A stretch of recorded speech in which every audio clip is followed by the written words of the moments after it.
ಪ್ರಧಾನಿ ನರೇಂದ್ರ ಮೋದಿ ಮತ್ತು Donald Trump ಅವರು ನಿನ್ನೆಯಷ್ಟೇ ಮುಖಾಮುಖಿ ಆಗಿದ್ರು. ಬಟ್ ಸಮಗ್ರವಾದಂತಹ ಮಾತುಕತೆ ಆಗಿರಲಿಲ್ಲ.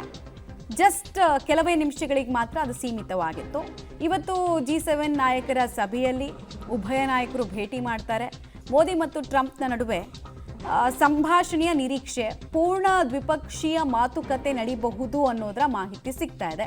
16 ತಿಂಗಳಲ್ಲಿ ಮೊದಲ ಬಾರಿಗೆ ಮುಖಾಮುಖಿ ಆಗ್ತಾ ಇದ್ದಾರೆ ಇಬ್ಬರು ಕೂಡ. ನಿನ್ನೆ ಅಷ್ಟೇ ನಾವು ನೋಡ್ತಾ ಇದ್ವಿ, ನಿನ್ನೆ ಮಾಧ್ಯಮಗಳಲ್ಲಿ ಭಾರಿ ಚರ್ಚೆ ಆಯಿತು. ನಿನ್ನೆ ಭೇಟಿಯಾದ ಫಸ್ಟ್ ಟೈಮೇ ಅವರು ಆಕ್ಷೇಪವನ್ನು ವ್ಯಕ್ತಪಡಿಸಿದ್ರು. ಬೇಕಾಬಿಟ್ಟಿಯಾಗಿ ನೀವು ದಾಳಿ ಮಾಡೋದ್ರಿಂದ ಸಮಸ್ಯೆಗಳಾಗ್ತಾ ಇದೆ, 3 ಜನ ನಮ್ಮವ್ರನ್ನ ನಾವು ಕಳ್ಕೊಂಡಿದ್ದೀವಿ ಅಂತೆಲ್ಲ ವ್ಯಕ್ತಪಡಿಸಿದ್ರು ಆಕ್ರೋಶವನ್ನು ಅಂತ ಕೇಳ್ಪಟ್ವಿ.